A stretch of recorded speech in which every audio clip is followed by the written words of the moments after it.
오늘 하늘에서 보이신 것이라고 하는 말씀으로 함께 은혜를 나누도록 하겠습니다.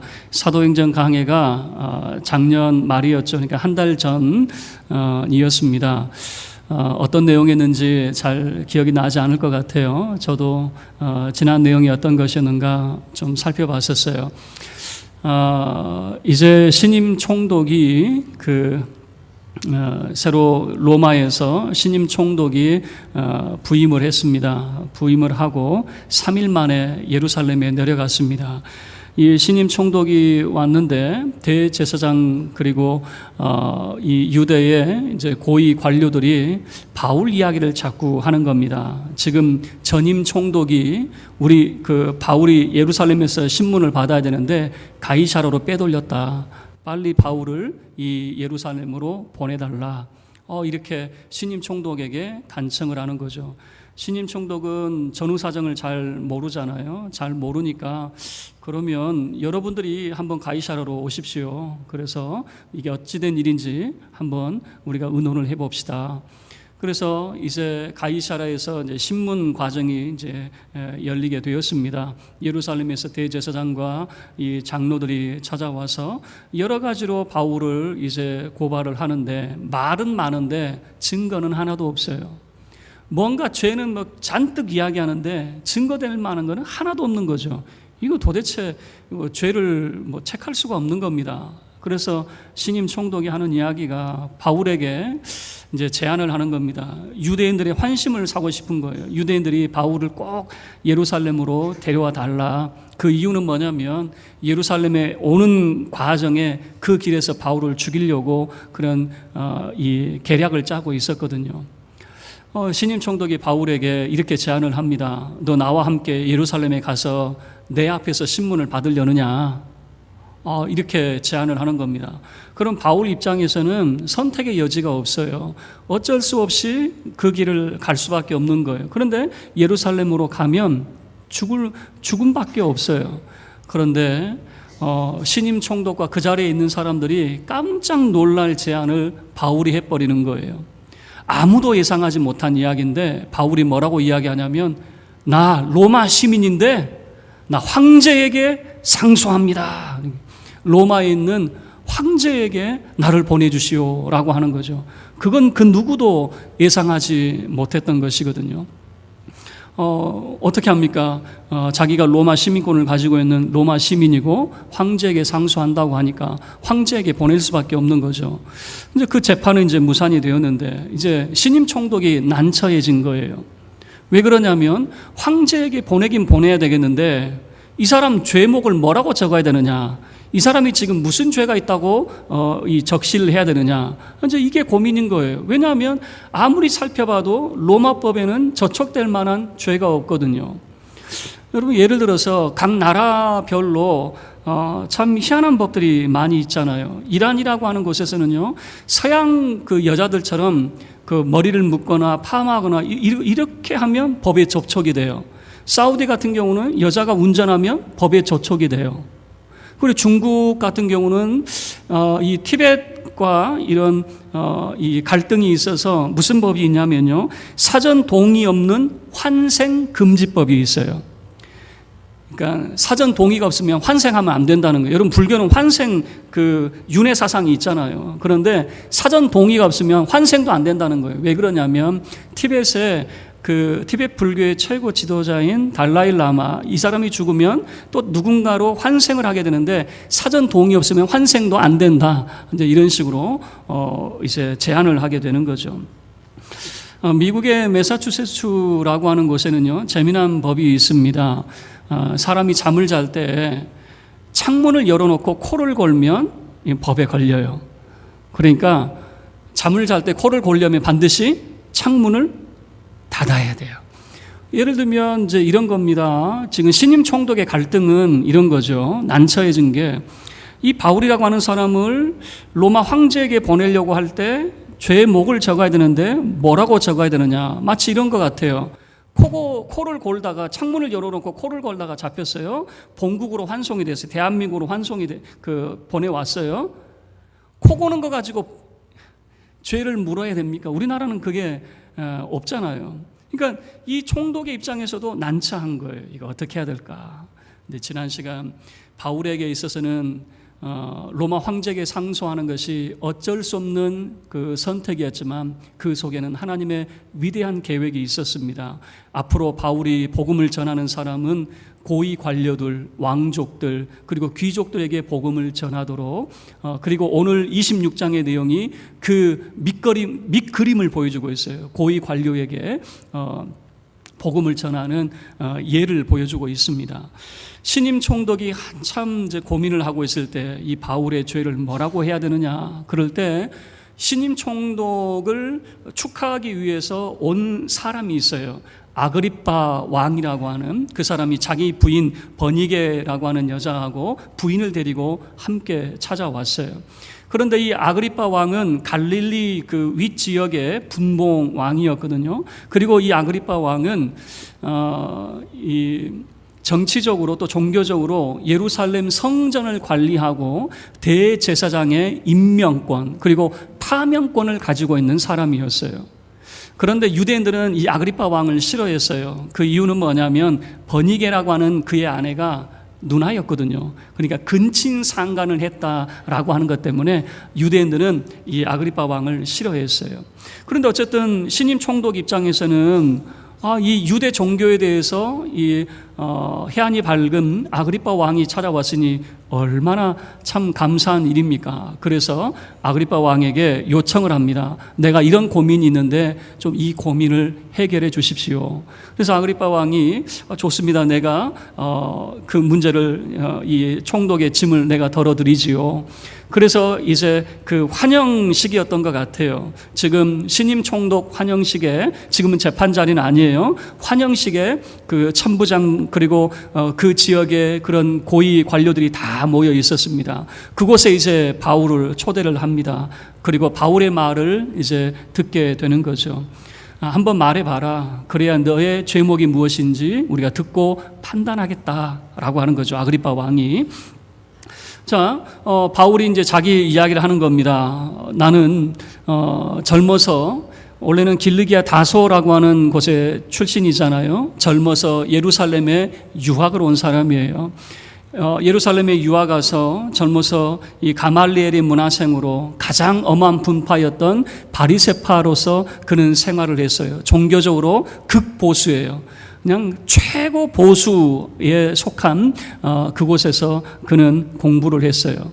바울이 그렇게 종교적 열심을 가졌던 이유는 뭐냐면 유대인들은 이런 사상이 있었어요. 지금은 로마의 속국이잖아요. 로마의 속국으로 있으면서 그들을 가운데는 그리스도에 대한 그런 열망이 있었어요. 그리스도, 우리를 구원할 사람, 모세와 같은 인물, 다윗과 같은 인물, 하나님께서 약속해 주신 그 인물이 그리스도가 반드시 우리 가운데 나타나서 우리를 구원해 준다라고 하는 그런 열망이 있었어요. 그리고 그리스도를 기다리고 있었어요. 그런데 바울이 젊었을 때 이 예루살렘에 희한한 소문이 돌기 시작했어요. 나사렛의 예수라고 하는 사람이 그리스도네 아니네 뭐 이런 소문이 막 나고 있었던 거죠. 그런데 바울이 생각할 때 예수라고 하는 인물은 나사렛은 갈릴리 근동이거든요. 나사렛에서는 선지자가 날 리가 없어요. 선한 것이 날 리가 없어요. 무슨 나사렛의 예수가 선지자가 될 수 있어? 그리고 예수가 생활하는 모습을 보니까 의인과 함께하는 것이 아니라 바리새인과 함께하는 것이 아니라 저 장녀, 죄인, 세리, 정말로 이 죄인들과 함께하는 걸 보니까 어떻게 저런 사람이 선지자가 될 수 있어?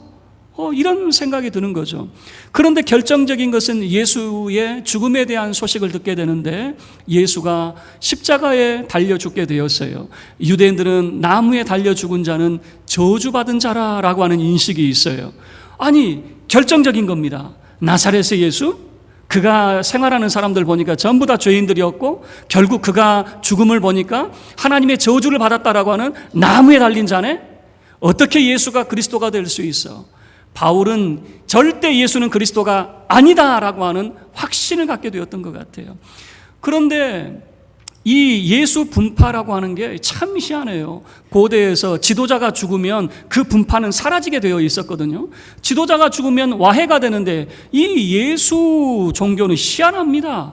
그 지도자가 예수라고 하는 사람이 죽었음에도 불구하고 독보사처럼 계속해서 번져나가는 거예요. 그리고 그들이 하는 말이 뭐냐면 예수는 죽었지만 3일 만에 부활하셨고 저 하늘로 승천하셨고 다시 오실 것입니다 라고 하는. 바울은 예수는 그리스도가 아니었거든요. 그래서 예수 믿는 사람들을 핍박하기 시작합니다. 각 가정에 찾아가서 남녀, 예수를 믿는 남녀를 다 잡아다가 옥에 가두었어요. 심지어는 스데반과 같은 그런 사람은 죽이는데 찬성표를 던지게 되었어요. 예수쟁이는 죽어 마땅하다 생각하는 것이 이 바울의 마음이었어요. 그리고 각 회당에서 얼마나 예수 믿는 사람들을 핍박을 했는지 몰라요. 예수 믿는 사람들을 괴롭혔습니다. 그리고 예수 믿는 사람들이 예수를 그 회당에서 저주하고 모독하도록 만들었어요. 우리 예전에 우리 신앙의 선배가 하는 이야기를 제가 들었어요.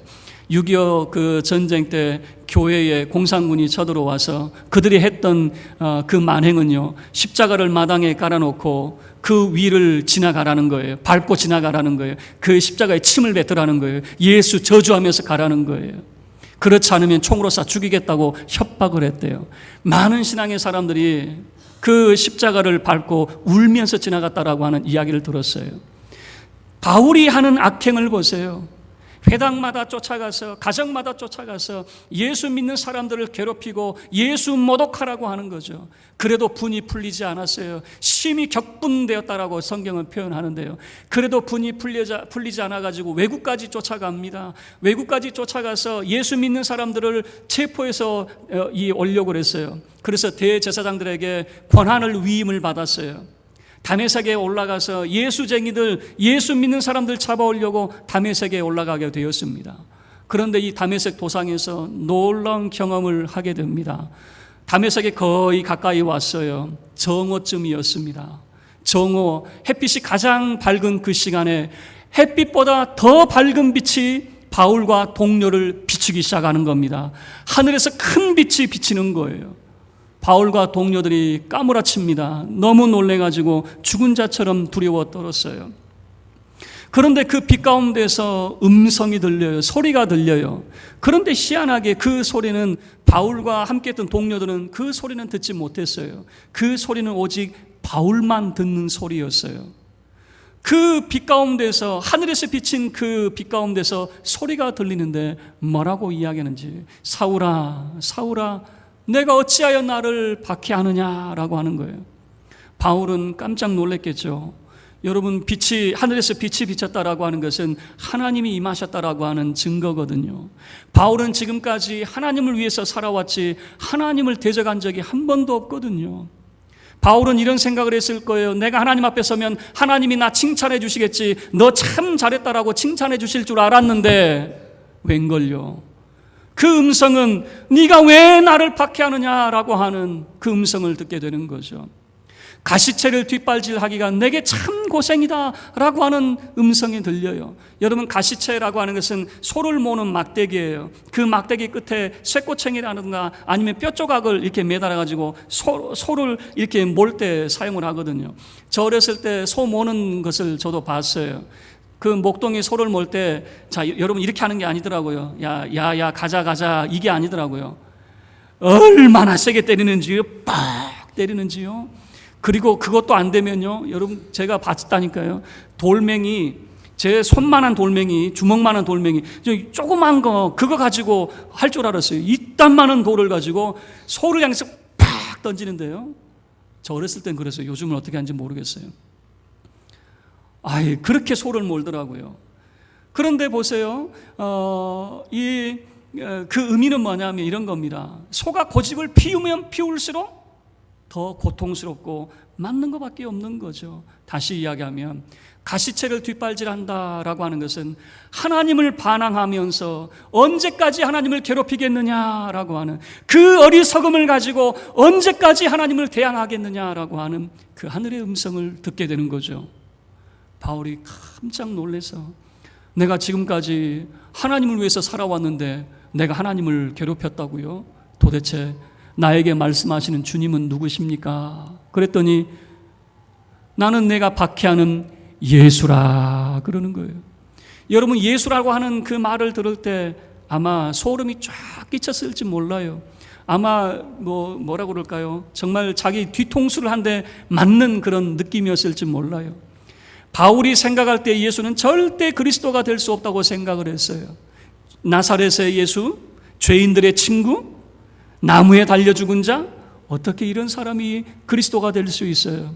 바울은 절대 예수는 그리스도가 아니다라고 그는 여기고 살아왔는데, 자기 앞에 비친 그 큰 빛, 그 하나님의 영광이 자기에게 덮였는데 지금 말씀하신 이가 예수라라고 하는 말에 여러분, 바울은 큰 충격을 받았을 거예요.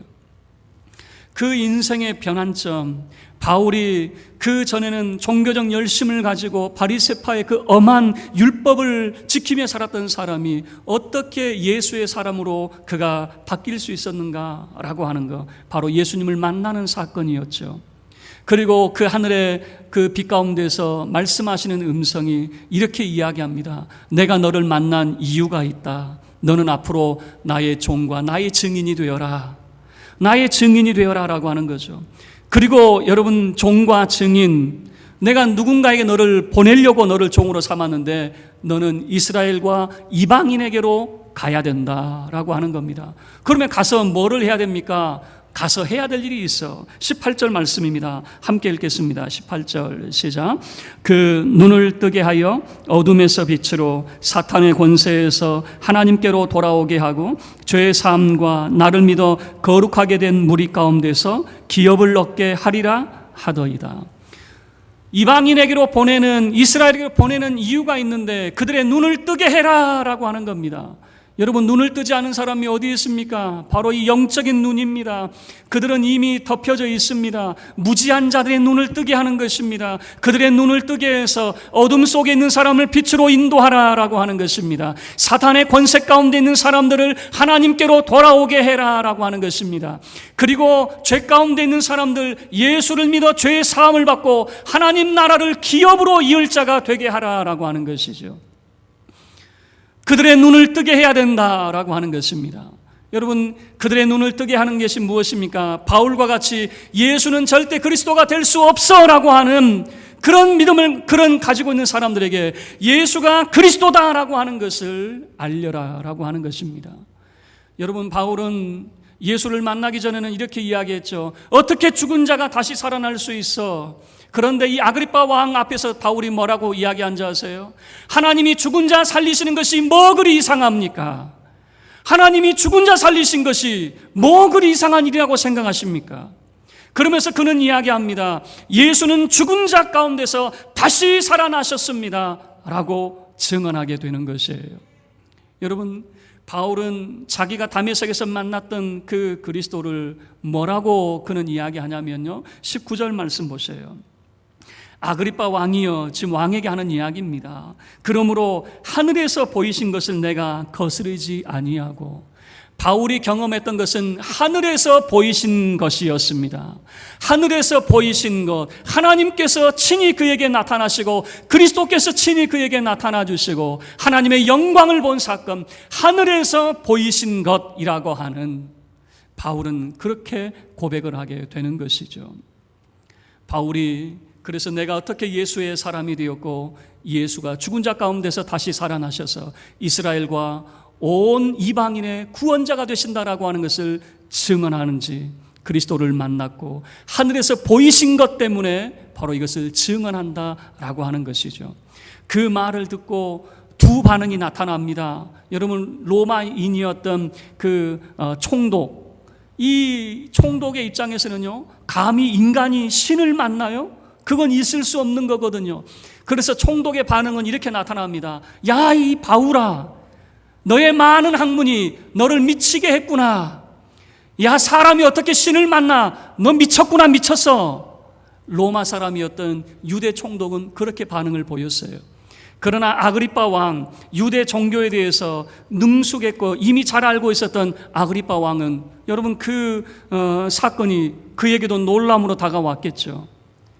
그러나 아그리빠 왕은 이렇게 이야기합니다. 야, 바울아, 네가 적은 말로 나를 예수쟁이 만들려고 그래? 네가 나한테 전도하고 있어? 라고 그렇게 반응을 보이는 거예요. 무슨 말이냐면, 아그리빠 왕은 바울이 자기에게 당신도 예수 믿어야 됩니다 라고 하는 것을 알고 있었기 때문에 그래요. 그럴 때 바울은 이렇게 이야기합니다. 아그리빠 왕에게, 나는 나와 같이 이렇게 결박된 것 외에는 모든 사람이 말이 적든 말이 많든 다 나와 같이 되기를 원합니다. 이 말은 나와 같이 다 예수를 만나고 예수를 그리스도로 모시고 살기를 원합니다 라고 하는 그런 고백이었어요. 자, 그리고 최종 이제 아그리빠 왕이 신임 총독에게 이제 조언을 줘야죠. 바울의 죄가 뭐냐? 없어요. 바울의 죄, 로마 법에 저촉될 만한 죄는 단 하나도 없는 거예요. 그래서 아그리빠 왕이 이렇게 이야기합니다. 바울은 죄가 없습니다. 만약에 바울이 로마 황제에게 상소하지 않았다면 그는 자유의 몸으로 풀려날 뻔했습니다 라고 하는 것으로 마무리를 하게 됩니다. 말씀을 마치도록 하겠습니다. 여러분, 바울의 제목이 무엇일까? 성경은 바울의 제목이 무엇이다라고 분명하게 말하지는 않습니다. 그러나 제가 추정하자면 이렇게도 말해볼 수 있을 것 같아요. 하늘에서 보이신 것. 만약에 바울이 죄가 있다면 바로 그것이 죄가 될 수 있겠죠. 우리가 머리로 예수를 알 수 있어요. 그리고 종교적 그런 생활을 통해서 수십 년 동안 우리 몸에 배인 종교적 열심으로도 살 수 있어요. 그러나 여러분, 신앙은 하늘에서 보이신 것을 경험함으로 신앙은 첫 출발점이 되는 것입니다. 하늘에서 보이신 것을 통해서 우리는 우리의 눈을 뜨게 되어 있습니다.